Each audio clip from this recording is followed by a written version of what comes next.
Hi everyone. So I'm making this video to answer many of the queries and some tips on JEE. So since I have created a YouTube video with Yash Garg, so many students, so many juniors of mine are coming to me to ask various queries, tips regarding JEE preparation. So firstly, I'd like to clarify a few things. So there was a video I made with Yash, and in that I was saying that don't make unnecessary hype of IITs. IIT is one of the good colleges in the country and the world, but you should not take it to that extent that if you don't get into IIT, you give up on your dreams. So there were few comments, कुछ comments थे, those comments were saying that कि वो comments भी हिंदी में थे कि ये खुद IIT में नहीं गया है, इसको नहीं पता IIT के बारे में कुछ भी, ठीक है. या फिर ऐसे कमेंट्स थे कि IIT ही सब कुछ है, I don't agree and everything is like that. So I would just like to clarify that I am not saying anything against IITs. IITs are very good colleges. I am where I am because of IIT. But I just want to say that don't give up on your dreams just because you don't go to IIT. IIT is just one of the good colleges, and to achieve your dreams, you can do it in n number of ways, and going to a particular college is just one way of doing things. And given that IITs are very good colleges, so इस video में आज हम discuss करेंगे कि some of the queries regarding JEE preparation and some tips which I will share which might help you in preparing and planning for JEE preparation. So मैंने यहाँ पर pad पर अपने क्वेश्चंस लिख रखे हैं जो जूनियर से मेरे पास आते हैं. तो पहला क्वेश्चन है कि क्या कॉलेज मैटर करता है. So someone asked क्या कॉलेज मैटर करता है to go to to get a good job or to go to multinational companies. Does college matter? तो I would say again हाँ भी और ना भी. It matters up to a certain extent, but it's not that if you are not from a very good college you can't make it. So there are all kinds of examples and all kinds of people in the industry.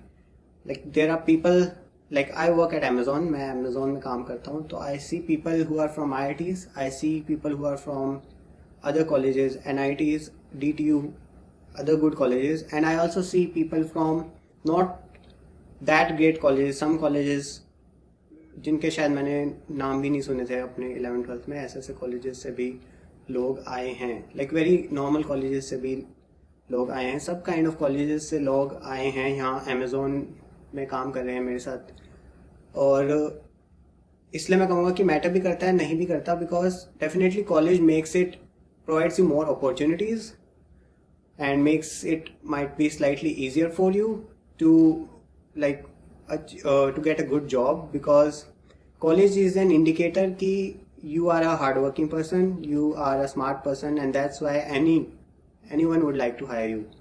So that's just an indicator, but that's not the end. अगर आप अच्छे college में भी हैं and if you do not perform well in their tests, you will not be selected. And a normal person जो इतने अच्छे college से नहीं है but if he do well in their tests, he will be selected. Difference आता है, जो main difference आता है वो यहाँ पे आता है अपॉर्चुनिटीज में. इट्स हायर चांस कि आपके कॉलेज को देख के आपके पास इंटरव्यूज थोड़े ज़्यादा इजीली आ जाएं या आसानी से आ जाएं या ज़्यादा आ जाएं. तो अपॉर्चुनिटीज में थोड़ा फर्क रहता है, but once you get an interview, once you get the opportunity to prove yourself, everything depends on the performance in interview, performance in your test. तो that's why I am saying कि colleges matter करते हैं, but up to only a certain extent. और don't give up on any kind of your dreams just because of any college. Second question है कि someone was asking कि मुझे JEE की तैयारी कर रहा हूँ मैं और साथ में मैं प्रोग्रामिंग सीख रहा हूँ, तो and what can you suggest me some things to learn programming? I can suggest you things to learn programming, but in this video I just want to say that कि focus on one thing at one time. दो नाव में पैर रखोगे, हिंदी की कहावत होती है, दो नाव में पैर रखोगे, कहीं पे भी मतलब गिरोगे ही गिरोगे फिर, मतलब if you don't focus on one thing properly you will end up having nothing. तो आइदर या तो तुम जेई की तैयारी कर लो, focus on JEE properly and do programming later on after you get into the college, और leave JEE preparation and do programming itself. So if you ask me I would say that मतलब Indian setting ऐसी है कि first focus on JEE because once you get into the college you will have ample opportunity and time to do programming. So I would say in 11th 12th focus on JEE and getting into a good college and later on do programming. So that's my take based on Indian scenario, because even if you are very good at programming and you might not get into some good college or at least some college, then the opportunity to get an interview would be very less just based on your 12th degree. You would need at least a bachelor's degree to get good opportunity for interviews and stuff. So दोनों चीजें एक साथ like you can do but you might end up doing nothing, मतलब कुछ भी काम ढंग से नहीं होगा, ऐसा हो सकता है। तो इसलिए I would suggest focus on one thing at one time. ऐसे ही कुछ बच्चे स्टार्टअप कर रहे हैं जेई की तैयारी पे, स्टार्टअप के बारे में सोच रहे हैं। तो एक बच्चा था कि मैंने 2 महीने स्टार्टअप प्लान करने में और ये सब सोचने में निकाल दिए। तो that's complete excuse for not studying and not preparing for IIT, because right now पहली बात तो राइट नाउ अगर स्टार्टअप करना है तो फिर सब छोड़ के सब जेई वगैरह बंद करके जस्ट डू स्टार्टअप, ठीक है। But I would not recommend this because success probability of success of startup is very very less and you are just in 11th 12th grade. उस time you are not that mature that you can successfully run a startup. Even among college graduates जो startup शुरू करते हैं, success rate of a startup is very very very low. Like I've thought about doing a startup 1,000 times but every time I back out because I know the success probability is very low. तो फिर से बोलूँगा कि 11th 12th is the best time to focus on JEE and like not unless you are an exceptional person. So I would say focus on JEE. So that's the normal usual path, and you can do startup and all those kind of things after getting into the college. You would have better exposure, you would have more resources, and you would have better guidance to do all those kind of things when you are in college. एक बच्चे का question आया था कि Germany से mechanical engineering करना है मुझे and my parents are not allowing.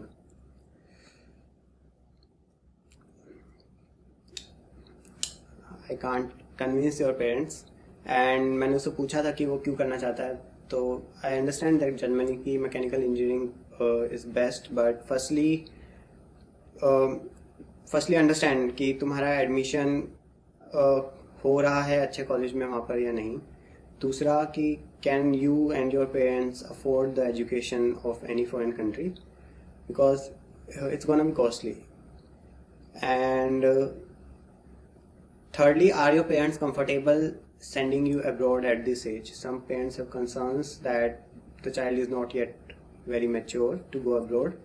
तो लड़ो मत, डिस्कस करो एंड प्रोज एंड कॉन्स देखो, हर चीज़ के प्रोज एंड कॉन्स होते हैं एंड देन डिसाइड। एंड बाहर फॉरेन स्टडीज़ के लिए सिर्फ इसलिए मत भागो कि एक तो like you will get the liberty and to live a life in a foreign country, but if you are really getting a good college which will provide you better opportunities, then go for a college in the foreign country. Otherwise just because एक foreign country का tag लेने के लिए बाहर के college में पढ़ने मत जाओ, उससे पैसा वेस्ट होगा, टाइम वेस्ट होगा, plus you will achieve nothing. You will just get a tag that you studied in some other country than India. Apart from that, you will be just like a normal person. You don't want to end up a jobless person even after studying, even after spending so much money by studying in other countries. So just make sure कि it's a good college, opportunities are good, and you can afford it. Don't push your limits at this stage. अभी bachelors में chill रख के तुम India में भी पढ़ सकते हो. You can go for masters where there is more chances for scholarship and stuff. Bachelors के लिए the chances are very low. फिर एक क्वेश्चन मेरे पास आया था कि ड्रॉप का समझ नहीं आ रहा कि ड्रॉप करूं या ना करूं. आई वुड से so this is a very good question, and ये क्वेश्चन बहुत लोगों के मन में आता होगा. तो इसका बेस्ट आंसर ये है कि consider yourself at this stage कि तुम्हें क्या लगता है कि what are the extra learnings you have gathered that you can make it in 1 more year. मतलब अगर तुम्हें अंदर से लग रहा है कि हाँ मुझे 1 साल और मिल गया तो मैं बेटर कर सकता हूँ, डेफिनेटली, बिकॉज मैंने कुछ ऐसी लर्निंग सीखी है, मैं इतना मैच्योर हो गया हूँ कि now I understand the dynamics. पहले मुझे समझ नहीं आ रहा था कैसे तैयारी करनी है, कैसे टाइम मैनेजमेंट करना है, कैसे सब कुछ शेड्यूल करना है. पहले मुझे समझ नहीं आती थी चीज़ें, और रिसेंटली मुझे समझ आने लगी हैं और मुझे लगता है अब मैं कर सकता हूँ. I need a fair shot and I have energy and enthusiasm to do it, then definitely drop.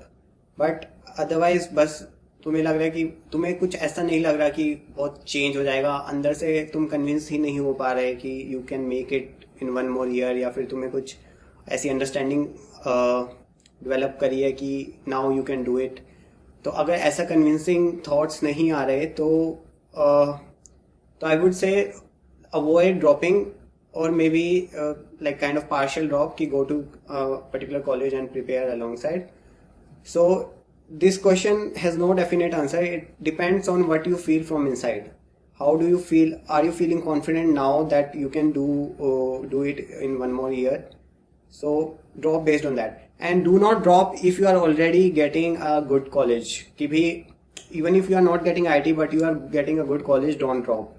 Only drop if you are not getting any good college and you feel like you can do it in 1 more year. In that case you can drop. Otherwise I would not recommend you to drop. फिर एक question में से बहुत बच्चे बोलते हैं कि motivation नहीं आ रही पढ़ाई की, how do I motivate myself to study. तो उनके लिए ऐसे बच्चों के लिए मेरे पास एक काउंटर क्वेश्चन है कि do you want to prepare और not prepare. Because if you really want to prepare, motivation अंदर से आनी ही चाहिए. अगर तुम तैयारी करना चाहते हो तो ऐसा कैसे हो सकता है कि मोटिवेशन नहीं आ रही. सो आइदर या तो तुम पढ़ना नहीं चाहते या फिर तुमसे पढ़ाई हो नहीं रही है और तुम पढ़ना चाहते हो. अगर फर्स्ट केस है फिर तो पॉइंट ही नहीं है, मतलब जस्ट छोड़ दो, मोटिवेशन नहीं आ रही छोड़ दो. सेकंड केस है अगर कि पढ़ाई हो नहीं रही है, चीज़ें समझ नहीं आ रही है, बहुत मुश्किल लग रही है, कॉम्प्लेक्स लग रही है, उसका सोल्यूशन ये है कि कोई भी एक टॉपिक पकड़ो एंड उस टॉपिक के जो भी सबसे ईजी क्वेश्चंस हैं वहाँ से स्टार्ट करो. Start with the very basic and very easy questions. Try to understand the very fundamentals of the concept, and after solving the easy questions, then slightly increase the difficulty. तो बच्चों को मतलब बहुत जल्दी डीमोटिवेट हो जाते हैं because they just want to solve advanced level questions or even the means level questions starting में just focus on the very very very basic questions. उससे अपना कॉन्फिडेंस गेन करो, धीरे धीरे क्वेश्चंस का लेवल बढ़ाओ, क्वेश्चंस अपनी अंडरस्टैंडिंग बढ़ाओ. अगर तुम्हें लग रहा है कि तुम्हें कोई कॉन्सेप्ट क्लियर नहीं है तो क्वेश्चंस अटेम्प्ट करने का कोई फायदा ही नहीं है. तो पहले तो उस कॉन्सेप्ट को क्लियर करो. वो कॉन्सेप्ट तुम थ्योरी पढ़ के क्लियर कर सकते हो, वो कॉन्सेप्ट तुम क्वेश्चन के सॉल्यूशन देख के भी क्लियर कर सकते हो कि उस जो कॉन्सेप्ट क्लियर नहीं है उस कॉन्सेप्ट के क्वेश्चंस पढ़ो, खुद से सोचो कि क्या होना चाहिए और क्या क्लियर नहीं है, और फिर उसका सॉल्यूशन देखो और फिर उसको क्लियर करो कि हाँ ये क्वेश्चंस कैसे होते हैं कैसे नहीं. तो लर्निंग 2 टाइप से हो सकती है, एक थ्योरी पढ़ के, एक क्वेश्चंस के सॉल्यूशंस देख के. तो पहले ये इंश्योर करो कि तुम्हें कॉन्सेप्ट क्लियर है, उसके बाद क्वेश्चंस अटेम्प्ट करना शुरू करो. नहीं तो कोई पॉइंट ही नहीं है क्वेश्चंस अटेम्प्ट करने का, क्योंकि वो निकलेंगे ही नहीं. अगर तुम्हारे बेसिक्स या फंडामेंटल्स क्लियर ही नहीं है, there is no point attempting the questions. तो मोटिवेशन अगर इसलिए नहीं आ रही कि तुमसे क्वेश्चंस नहीं हो रहे या फिर बहुत डिफिकल्ट लग रहा है, तो उसका बेस्ट सॉल्यूशन ये है कि stick to the fundamentals, stick to the very basic, stick to very easy questions, do those questions, gain confidence and move ahead. रुको मत, 4 दिन मोटिवेशन नहीं आ रही, 4 दिन मैंने काम नहीं किया, ऐसा मत करो. उन 4 दिन सबसे इजी क्वेश्चंस जो हैं पकड़ के वो सॉल्व करो. टाइम वेस्ट बिल्कुल मत करो, बिकॉज इस जर्नी में like when you are preparing, flow and continuity is very important. Because 2-3 दिन में भी माइंड थोड़ा सा आलसी होना शुरू हो जाता है. If you do not work for 2-3 days it becomes lazy and then you don't feel like working, and it happens even in the job. Weekend के बाद Saturday Sunday usually you don't work, Monday we are like अरे यार Monday क्यों आ गया. तो वो break इतना ज़्यादा ब्रेक मत दो माइंड को कि वो लेजी हो जाए. So solve easy questions, focus on fundamentals and maintain a balance between breaks and work. Do not give very huge breaks and do not work for very long time. 20-20 घंटे 14-14 घंटे काम एक साथ लगातार कर रहे हैं और माइंड को फ्रेश होने का टाइम नहीं दे रहे, वो भी गलत है. और या फिर 2-2 दिन काम नहीं किया, वो भी गलत है. उसके बाद ऐसे क्वेश्चंस बहुत आ रहे हैं कि मेरे पास 4 महीने रह गए हैं, 6 महीने रह गए हैं, क्या मैं अब शुरू करके जेई क्लियर कर सकता हूँ या कर सकती हूँ. तो इसका आंसर यही है कि अगर तुम्हारी if you are starting now, if you are starting your preparation now, then the answer is definitely no. कोई 6 महीने पहले जेई की तैयारी स्टार्ट करके जेई को क्रैक करना is very very difficult job. Again मैं ये नहीं कहूँगा कि कोई कर ही नहीं सकता, because exceptional cases, exceptional people exist everywhere. But अगर हम एक नॉर्मल जेनरिक केस की बात करें, it's very unlikely scenario that you can clear JEE exam in just 4 to 6 months if you have no early preparation. हाँ, अगर ऐसा है कि तुम्हें चीज़ें कर रखी हैं, तुम्हें उन चीज़ों का आइडिया है, तुम्हें उन चीज़ों को कॉन्सेप्ट्स को फर्दर क्लैरिफाई करना है, उनको रिफाइन करना है, उनको इम्प्रूव करना है, then there is still a chance कि तुम जेई कर लोगे 4 to 6 months में, अगर तुम डेडिकेटेड होके अपने कॉन्सेप्ट्स क्लियर करो. But again don't focus too much on the results. तो मैं स्टोरी शेयर करता हूँ इस बच्चे की. तो he was saying that he has done some around 20-25% of the complete syllabus, and can he crack JEE in the remaining time? So, and should he drop if he does not crack JEE? तो पहली बात यह है कि अगर तुम्हें लग रहा है कि नहीं, अब तुम्हें चीज़ें समझ आने लगी हैं और अब तुम करना चाहते हो और अब तुम कर सकते हो, तो पहली बात तो ये है कि आगे वाला टाइम वेस्ट करने का तो पॉइंट ही नहीं है फिर. मतलब अगर even if you plan to drop, अगर तुम्हारा ड्रॉप का भी मन है, तो तैयारी पूरी होनी चाहिए अभी से, फुल फ्लैट जोश के साथ, पूरी मेहनत के साथ तैयारी होनी चाहिए. Because even if you plan to drop, you don't want to waste the remaining 4 to 6 months. ये नहीं है कि भी ड्रॉप करना है तो अगले साल ही पढ़ेंगे. दैट्स मतलब फिर अगले साल भी कुछ नहीं होगा अगर तुम्हारा ये एटीट्यूड है.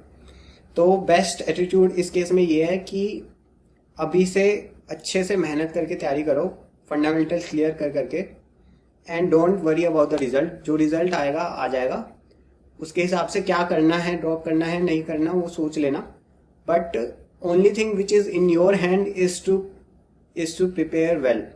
ठीक है. एंड प्रिपेयर वेल का मतलब work hard and work smart. Work hard का मतलब वही है कि रोज के 8 घंटे तो पढ़ो. मतलब 8 घंटे तो ऑफिस में भी काम करना पड़ता है. सैटरडे संडे ऑफ मिल जाता है, तो बाकी 5 दिन 8-8 घंटे तो ऑफिस में भी एटलीस्ट काम करना पड़ता है. वो भी like in a normal job. But there are like few very hectic job जहाँ 10-10, 12-12, 14-14 घंटे ऑफिस में काम करना पड़ता है. तो जेई की तैयारी तुम्हें एक उस मोड में भी लेके आती है कि you can actually work, go there in the companies and work for such long hours. तो वो आदत तुम अभी से डाल पाओगे तो you will be better able to succeed in the companies and stuff. तो पहली बात तो मेहनत अच्छे से करो और work hard and work smart. By smart का मतलब यह है कि अपना लेवल देखो. अभी तुमसे इजी लेवल के क्वेश्चंस हो नहीं रहे and you are jumping on to the medium और द हार्ड क्वेश्चंस, तो उसका कोई पॉइंट ही नहीं है. नहीं होंगे, तुम्हारे फंडामेंटल्स क्लियर नहीं है, तुमसे इजी लेवल के क्वेश्चन नहीं हो रहे हैं, तो वो क्वेश्चंस करने का कोई पॉइंट ही नहीं है. तो पहले अपने फंडामेंटल्स क्लियर करो, इजी क्वेश्चंस सॉल्व करना शुरू करो, then move to the medium, and if you have time then move to the hard. And मैं यही बोलूँगा कि if time is short, forget about JEE Advanced completely, focus on JEE Mains only. JEE Mains के basis पे बहुत अच्छे colleges हैं, बहुत अच्छी करियर अपॉर्चुनिटीज़ हैं. तो JEE Advanced के डिफिकल्ट क्वेश्चंस अगर टाइम कम है तो बिल्कुल स्किप कर दो. Just focus on JEE Mains questions and focus on JEE Mains pattern.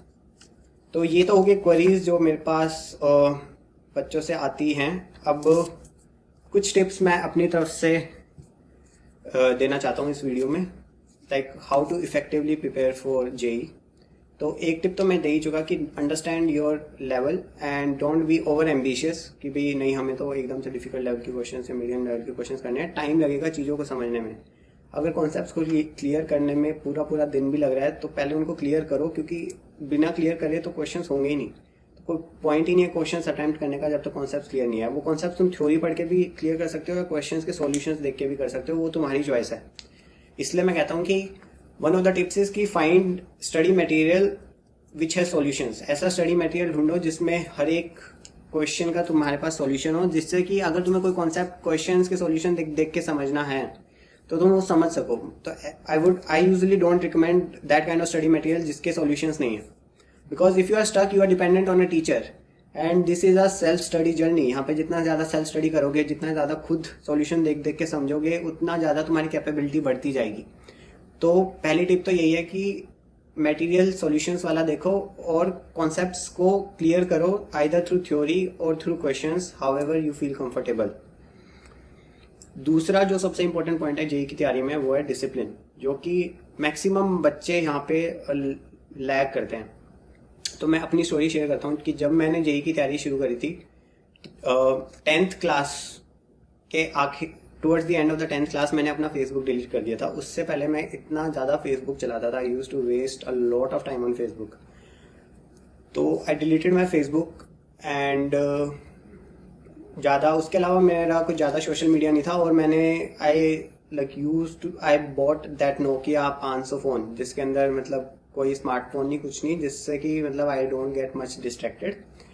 तो I am not saying that you definitely need to go to that extreme, but what I am trying to say is that कि you certainly need some discipline if you want to work every day for 8 hours, because 8 घंटे daily काम करते हैं, थक जाते हैं, मतलब we get tired from the mind, we get tired from the body, and to like continuously maintain that enthusiasm each and every day we need to be less and less distracted, because otherwise agar like we are spending like 3-4 hours on our mobile phones, then 8 घंटे निकालना पढ़ाई के लिए बहुत मुश्किल हो जाएगा।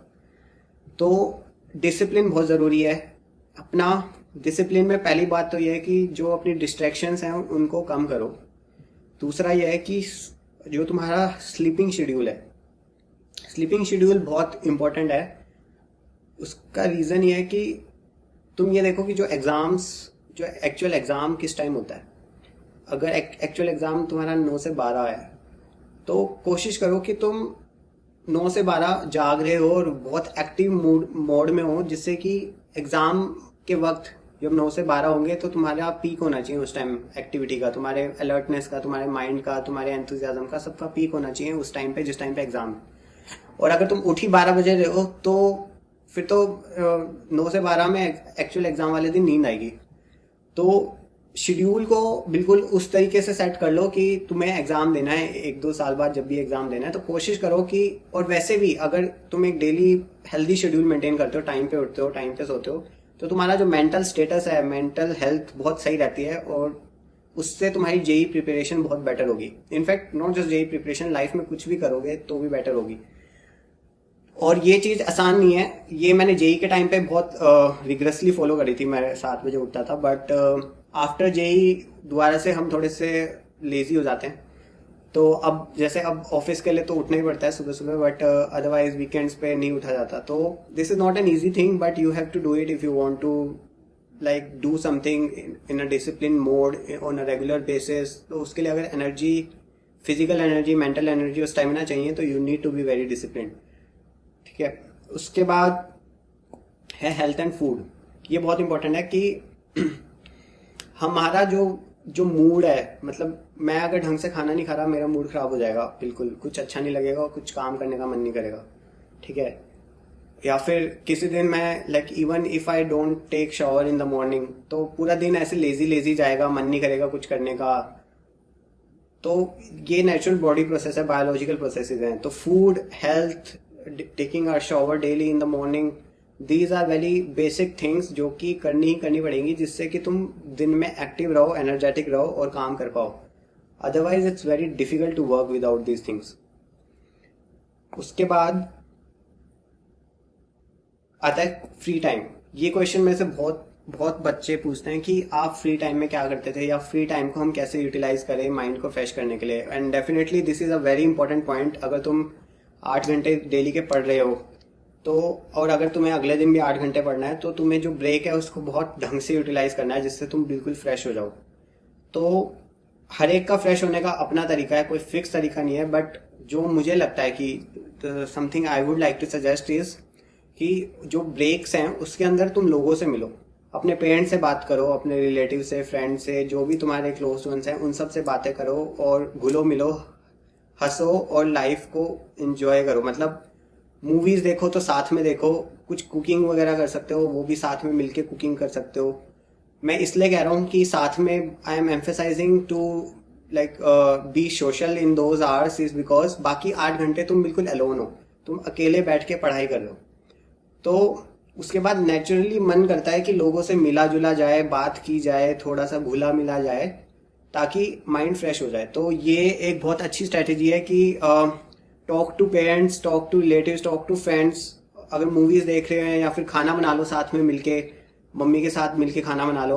B social, जिससे कि तुम्हारी सोशल लाइफ खराब ना हो, बिकॉज बहुत केसेस में ऐसे होता है कि सोशल लाइफ बिल्कुल ही खराब हो जाती है जेई की प्रिपरेशन में। और अपना एक हेल्दी सोशल सर्कल होना चाहिए, मतलब ऐसा सोशल सर्कल होना चाहिए जिसमें तुम फ्री महसूस कर सको, तुम खुश महसूस कर सको। ऐसा सर्कल नहीं होना चाहिए कि मतलब ऐसा, अगर तुम्हारा फ्रेंड सर्कल है तो ऐसा नहीं होना चाहिए कि तुम उस सर्कल में जाके और टेंशन में आ गए। वो फ्री टाइम है, उस टाइम तुम्हें अच्छा लगना चाहिए, माइंड को अच्छा लगना चाहिए, माइंड रिलैक्स होना चाहिए। तुम मिलके मूवीज देख सकते हो थोड़ी बहुत, बट मूवीज बहुत सारी टाइप्स की होती है। आई वुड से वॉच दोज मूवीज जिनको देख के अच्छा लगे। कुछ मूवीज ऐसी होती है जिनको देख के बुरा लगता है या माइंड अच्छा फील नहीं करता। तो there are like feel good movies जिनको देख के अच्छा लगता है, मोटिवेटेड लगता है, या मतलब you have to use your spare time to fresh your mind. वो तुम्हें उसको पॉजिटिवली यूज करना है कि तुम्हारा जो माइंड है वो बिल्कुल फ्रेश और एनर्जेटिक हो जाए एकदम अगले दिन के लिए। तुम जैसे मैं कभी कभार पियानो बजा लेता हूँ, अगर तुम कोई म्यूजिकल इंस्ट्रूमेंट बजाते हो तो वो बजा सकते हो। या फिर कई बार बस मेरे को अपने फ्रेंड से, फैमिली से घर पे फ़ोन कर लिया और इधर उधर की बातें कर ली, थोड़ा सा हंसी मजाक कर लिया, तो उससे बिल्कुल माइंड फ्रेश हो जाता है। तो आई वुड से कि फ्री टाइम में कोशिश करो कि बी सोशल एंड घुलो मिलो लोगों से। उस टाइम भी अकेले बैठ के कुछ कुछ कोने में मत करते रहो, बिकॉज उससे तुम्हारी सोशल लाइफ बिल्कुल ख़राब हो जाएगी। घुलो मिलो और पॉजिटिव रहो, अवॉइड करो, नेगेटिविटी से दूर रहो इस पीरियड में। बिकॉज नेगेटिविटी, अगर माइंड में नेगेटिव चीज़ें जाएगी फिर तुम्हें बुरा लगेगा, फिर काम नहीं होगा। And this is natural, like it happens with everyone. अब तुम न्यूज़ पढ़े जा रहे हो, सुशांत, रिया, इन सब की अगर न्यूज़ देखोगे, नेगेटिविटी आएगी फालतू में, because there is nothing positive, like इतनी पॉजिटिव न्यूज़ है नहीं वो। तो न्यूज़ भी देख रहे हो तो कुछ पॉजिटिव न्यूज़ देखो, या तो कि क्या डिस्कवरी चल रही है नई नई, क्या फैसिनेटिंग हो रहा है, या फिर आईपीएल ही देख लो। मतलब आईपीएल में छक्के चौके देख लो, जिसमें मतलब थोड़ा थ्रिल आए, थोड़ा मजा आए, देख के मन खुश हो। ऐसी चीजें देखो, ऐसी चीजें मत देखो कि जो जिससे डिप्रेसिंग सी चीजें मत देखो, जिससे बुरा लगे, ऐसी चीजें मत देखो। तो अपनी फ्री टाइम को अच्छे से यूटिलाइज करो। तो मैंने स्टडी मटेरियल आपको बता दिया कि स्टडी मटेरियल ऐसा लो जिसमें सॉल्यूशंस हो, प्लस ऐसा लो जिससे तुम्हारे कॉन्सेप्ट्स बेसिकली क्लियर हो सके, तुम्हें समझ आ सके कि आइदर क्वेश्चंस के सॉल्यूशन देख के या जैसे भी कि एक्चुअल में कॉन्सेप्ट क्या है। Focus on the fundamentals, start with easy questions and gradually move to difficult questions. And अगर टाइम नहीं है तो डिफिकल्ट क्वेश्चंस को स्किप कर दो, मेंस की तैयारी करो, मेंस पे फोकस करो, अपना हेल्दी शेड्यूल मेंटेन करो, डिसिप्लिन मेंटेन करो। Those are some of the tips from my side in this video, and I am wrapping up this video and I wish all of you a very, very good luck. Bye bye.